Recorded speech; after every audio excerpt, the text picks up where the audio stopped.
It's come to my attention that some of you aren't aware of why I put up videos concerning firearms. And there's a bunch of information about this.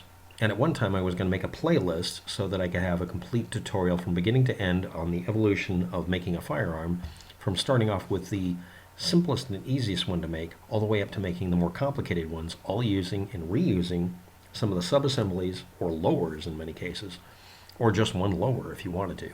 So that if you were in a state that required that you register the lower, you could just register one item, get it out of the way, and then modify it all you want to because it's not illegal. Because there's a bunch of legal rules and customs and presumptions and, well, we're going to get to that. But anyway, the reason I do some of the videos is I explain to people how to do things in such a way that they can do it step by step, learn the maximum about things, have practical experience, be incredibly safe about it, and prevent themselves from tricking themselves into thinking something that isn't true about what they're doing. And I focus a lot of the videos on the mechanically most simple thing you can come up with. A gun that uses two physical parts that move. That's it. It's two parts. One of them is literally just the barrel. It's as bare minimum as possible. It's made to whatever the diameter is of the cartridge you're using. This implies you're going to be using rimmed cartridges, but you can get away with using others. And it involves using straight walled or straight sided cartridges that have a bullet diameter the same size, not smaller, the same size, or very close. This implies shotgun shells all the way down to 22 rim fire. And the reason for that is it makes it much simpler to design it, even though at that point it only becomes slightly more simple. And you end up with a metal pipe that you're going to use that very likely will have the same diameter on each end, so the muzzle and the breech, the muzzle and the breech end of it will have the ability to take a cartridge either end. And then the rest of the gun can be as simple as a piece of metal pipe that goes over one end to seal it off, with a pin sticking out of the middle of it that hits the back of the cartridge. Or then you evolve it to having a hole drilled there and having a pin you put in that you seal it up much better and then drive it forward. This way you don't have a dead space behind the shell where it can possibly allow any pressure buildup. And that if you do this right, you end up with a continual level of safety. And then you can go ahead and do another stage where you take each of those three components, the barrel and the receiver and a firing pin, and change things, like use a softer firing pin just to see what the effects are, so you know. Changing its depth. You can make it to where on the back of it has a screw that puts the firing pin in or out to where you can get exactly the right depth. And then you can use that with a smaller one to make a reciprocating one. And then you can also integrate a spring rebound. You can use a hammer that you pull back and let go of, or you can use a trigger to let it fall. And you can do another mechanism where the act of pulling the barrel out of this receiver cocks the hammer back. Then you can evolve it to cutting out the frame of it and making it to where it's a break open. Or you can make it to where the reciprocating action also takes in a feed and makes a full-on pump action shotgun. And then you can also increment that to making it fire 22 caliber rimfire by just scaling everything down. You can do these experiments because you do them one at a time, kind of evolving it. Not in actually the order they were in history, but the idea is really simple. You're teaching yourself the basics and making it impossible, not less likely, impossible for you to do something that will be unsafe. Or if you are doing something unsafe, you can do a controlled situation. Like, let's say you wanted to test the barrel with a different kind of material. Some lowers on some guns are made out of zinc instead of steel. Maybe you'd want to make a barrel out of aluminum to see what happens. The only way to do that is, I've also mentioned in another video, how to do it safely without hurting yourself. So you can remote film it, so you can prove to yourself this won't work. And then you find out, yes, a steel tube that fits over a shotgun shell, which basically just makes a long metal shotgun shell, will let you get away with that. It's not a good idea. It won't last, but it will work. But you have to find out what the limits are. You don't know what they are until you test them. And every metal tube you get a hold of is going to be different. And also include things like starting off with this, an expansion plug that uses a nut, and changing the parts around between the two sizes that are similar and making this thing with a wing nut. This one I can't hand tighten. No way. I grab this, I can. Even though I had an arm that was hurt, I could do this while my arm was hurt. And I use the oversized thing here so it can't drop all the way through the larger tube. And the front faceplate here is exactly the right size for it. And that hole there, that little dent, that's going to be drilled in half the diameter of a round metal, hardened metal piece, like let's say that's going to be acting as the firing pin. I'll probably use a ball bearing, hardened ball bearing. I'll make the diameter match the diameter of it going in, but the depth will be half of that. And then I'll glue it in on purpose weekly to see if it comes out, to test whether or not that works. And then later on, just drill it all the way through, all the way back here. Make that to where it's where the hammer fall hits. And all the other things, and minimizing everything down. You can do every stage of it. I've done a video on how to make ejectors versus extractors.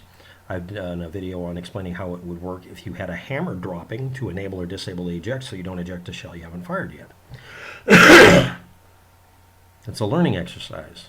These are training materials because people out there would like to know how these work. And I'm encouraging people who believe one thing or another to test their beliefs by going out in a garage and fucking testing it. Your beliefs are irrelevant if you've never tested them. I believe I can fly doesn't last. Anyway, this person says, it may actually be cheaper to buy a shotgun. Seriously, a Hatfield 12 gauge is only $100. It's a single shot shotgun. Yes, and there's a better one that's even cheaper, $88, because they're in competition directly at Walmart. That one comes with choke tubes. And it even has an extractor or an ejector, depending on whether you add the spring and everything, because inside of it, somebody found out that about half of them include an ejector, but they just didn't put the other parts, so it's an extractor only. So you can make it an ejector. There's even a hack to get rid of the problem with the trigger on it, and that also works in the Hatfield. But it has a hammer, a trigger, at least one spring to drive both of them. That's a neat trick, by the way. A firing pin with its own spring, hopefully. Some of them don't have the spring, by the way. They found that out. Has a breech face, a mechanism for it. And when you break it open, like I said, some have ejectors, some don't. So there's at least well, my design that I described to this person when I sent him a link to the image and the video just uses two parts. A metal tube that's closed at the end with a dimple sticking out for a firing pin, which leaves a dead space behind the firing pin, which is a bad idea. You want to get rid of that, and there's a way of doing that. And then the barrel sliding it out. You can also use this in a bare pipe, so you just have two pieces of pipe and this thing sitting around, and this doesn't look like anything, and this is almost the same. So it doesn't look like you have a gun until you push it in, twist it, throw the shell into the barrel, bang! And you can teach yourself to then chamber a shell into the muzzle, flip it around and fire, so you fire the dead shell and the projectile out. And if you pick the pipe type right, mostly it's diameter, get a good seal around the shell and make sure it's dead flat through it. You will have very high likelihood of it not ever being able to break. Failure becomes nearly impossible, even with really bad materials. And you can watch a channel that used to be called Royal Nunsuch proving this. I even included a link to one of those videos. Then the person claims this is, if you build your own shotgun, it's like building your own car. It costs 3 times as much for the final product. Have you ever built a car? I doubt the 2 pipes I found on the side of the road. And I technically got these for free, but I spent $2 there. They said, yeah, take them. They don't even want them. This was free, and so was the damn pipe. Both pipes. So yeah, 3 times free is still free. And if you buy them, this is $20 max. And this has got sweat equity in it because I had to make the breech face clean this way, and that was a lot of work. Might have actually been what took my arm out for almost a month. I sent him the video linking the 2 steel pipes, a cork and a nail, and a 2x4 drilled corner to corner, showing you how you can make one that is pattern compliant, California compliant shotgun. And then the way you increment it, because it's literally just a pipe with a pin in the back, or hole that you put in, is then you modify it to where it's a screw going in and out so you can adjust how deep it is. So you learn about depth of impact. Then you learn about putting a spring in there and a little metal plate over it that goes back with the shell so it never ever gets a dead gap in it. And then you take that out, unscrew the screw, and put a real firing pin in to the dead space in there by screwing in incremental little things to put a spring in there and a rebounder. And then you hold the pin in to fire it. It's not a trigger. It's an enabler. And then when you move the plate out of the way, it doesn't fire, so it's now drop safe. Then you change that up by taking off that and putting a hammer on it. You pull back, releasing, bang, that fires it. Still drop safe because you make it to where it rebounds and overshoots to hit it. And then you make it even better with a trigger that does the same thing, where you pull it back and then release it with a trigger.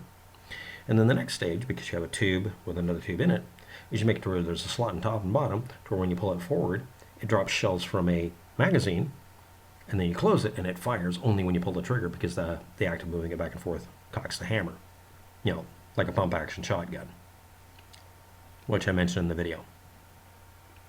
Okay, using my car analogy again, the pipe guns you offered are like building a car that you have to take apart in order to get inside. There's only 2 stinking parts, dude. And only has 1 gear. You can pick any shell you want to, and I just explained, I thought I explained it in the video, but this is one of many stages in a set of videos. I can't do it in one video like this and illustrate it, because then I get flagged. And you only get low gear.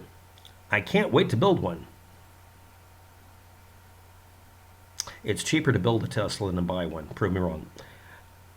There are hundreds of projects on this. Have you ever built a car? I made one of those when I was 17. So what? It's not exactly useful. You just built that one stage like the Filipino guerrilla rifle and never incremented after that point.